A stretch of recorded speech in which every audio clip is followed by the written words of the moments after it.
Hello guys आज खूप टायमानंतर खेकडी खायची एकदम जाम इच्छा झालेली. म्हणजे मुलाला पण खेकडी खायची होती. सो बाजारात जाऊन खेकडी घेऊन आली आहे. आता स्वच्छ एकदम क्लीन केला आहे खेकडी आणि छानपैकी धुवून 3-4 पाण्याने धुवून घेतलं आहे. आणि इथे कोलंबी पण घेतली गाईज. आणि हे जे खेकडीचे जे पाय वगैरे असतात ते मी फेकत नाही. त्याला कसं आपल्याला जारमध्ये मी ग्राइंड करून घेते स्वच्छ धुवून. हे एकदम ग्राइंड करून त्याची एकदम पेस्ट करून घ्यायची आणि त्याच्यामध्ये 1 ग्लास पाणी ॲड करायचं आणि त्याचा सूप काढायचा, म्हणजे ज्यूस काढायचा त्याचा. आता मी एका टोपात 1 पळीभर तेल घ्यायचं आणि सगळी खेकडी लाईनीमध्ये लावून त्याच्यावर तेल सोडायचं 1 पळी. पाणी अजिबात सोडू नका. जे त्याचे डंक आहे आणि खेकडी आहे ते मी टोपात घेतलं आणि 1 पळी तेल ॲड केलं आहे गाईस. आता हे आपल्याला गॅसवरती शिजू द्यायचा. पाणी मी अजिबात ॲड करत नाही, तेलच ॲड करा गाईस. त्याच्याने एक फ्लेवर आणि टेस्ट खूप छान येते खेकडीला. ओके, सो आता हे 1-5 मिनटात कलर पण चेंज होणार, एकदम ऑरेंज कलर होणार गाईस. आता हे मी ग्राइंड करून घेते. ग्राइंड केल्यानंतर मी त्याचा आता हे अर्क काढते, कारण त्याच्याने खूप छान टेस्ट येते. आता मी एक अख्खा कांदा घेतला आहे मोठा साईजचा आणि कोकोनट घेतला आहे, ओला खोबरा घेतला आहे. तुम्ही सुक्या खोबऱ्यात पण करू शकता.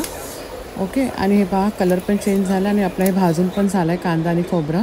सो हे आता वाटणाची तयारी करत आहे मी. आता हे पहा खेकडी आपली एकदम ऑरेंज कलर झाली आहे गाईस. आता वाटणमध्ये मी घेतला आहे कांदा, खोबरा, कांदा लसूण मसाला, मालवणी मसाला, हिरवी मिरची, कोथिंबीर आणि टमॅटोची प्युरी. ओके, सो आता हे सर्व आपल्याला जिन्नस आपल्याला ग्राइंड करून एकदम स्मूथ पेस्ट करून घ्यायचं आहे. सो आता मी ग्राइंड करून घेते आणि मग आपण पुढची कृती मी तुम्हाला दाखवते. पुढची कृती कसं करायचं आहे आपल्याला. ओके, खेकडी पण तुम्ही छानपैकी बघूनच घ्या गाईस. ओके, आता आपण पुढची कृतीची तयारी करू. आता हे कांदा आणि खोबरं सर्व त्याच्यामध्ये लसूण ॲड केला आहे. आता हे सर्व जे पण मसाले मी तुम्हाला सांगितले सर्व ॲड करून ग्राइंड करून घेतलं आहे गाईस. आणि ती पेस्ट आता तेलामध्ये मी परतून घेत आहे. छानपैकी मसाला एकदम फ्राय करा. ओके, एकदम फ्लेवर येईपर्यंत फ्राय करा त्या मसाल्याला. आणि मग फ्राय झाल्यानंतर जे आपली प्युरी होती टमॅटोची प्युरी तुम्ही ती आता ॲड करायची तुम्हाला. सो तुम्ही टमॅटोची प्युरी पण ॲड करू शकता किंवा तुम्ही हे चिंच असते थोडा त्याला पाणीमध्ये भिजून थोडा त्याचं पाणी पण ॲड करू शकता. पण मला ते चिंच नाही आवडत खेकडीमध्ये, सो मी टमॅटो ॲड करते गाईस. ओके, सो आता हे छानपैकी फ्राय झालं आहे. आता मी मीठ ॲड केलं आहे. मीठ ॲड केल्यानंतर आपल्याला आता जी खेकडी आहे ती खेकडी आता आपल्याला ॲड करून घ्यायची. ओके, हे पहा खूपच सुंदर एक कोळंबबाई पण उभी आहे तिथे छान दिसते एकदम. सो आता हे मी ॲड केलं आहे खेकडी.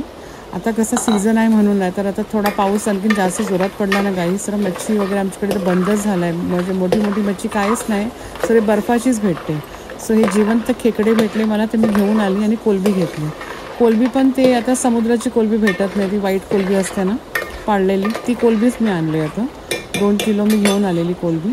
सो आता हे जे अर्क आपण काढला आहे ते पायाचे ते आता मी ॲड करत आहे. त्याच्याने खूप छान फ्लेवर पण येते गाईज. आणि ना हे मेन आपल्या बोनसाठी खूपच छान आहे.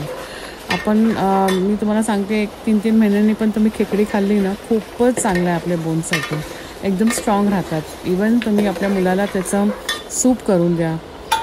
आता हा पहा मी जास्त घट पण नाही ठेवलं आहे, रस्सा एकदम थोडासा पातळच ठेवला कारण सूपसारखं पिऊ शकतात. सो आता ही आपली रेसिपी रेडी झाली खाण्यासाठी गाईस. जर तुम्हाला एकदम थिक ठेवायची असेल ना तर जास्त पाणी ॲड करू नका. आता एक अर्धा लिंबू पिळत आहे मी त्याच्यामध्ये. ओके, सो आता एक छानपैकी आपण चमचा फिरून घेऊया आणि ही आपली रेसिपी आता रेडी झाली खाण्यासाठी गाईस. 1 नंबर रेसिपी झाली आहे. असं मस्त पाऊस पडत आहे बाहेर. आता मी मस्त एक असा वाटा भरून घेणार आहे आणि बसणार आहे बाल्कनीमध्ये जाऊन आणि पावसाचा पण आनंद घेणार आहे आणि सूप पिणार आहे त्यासोबत. थँक्यू गाय.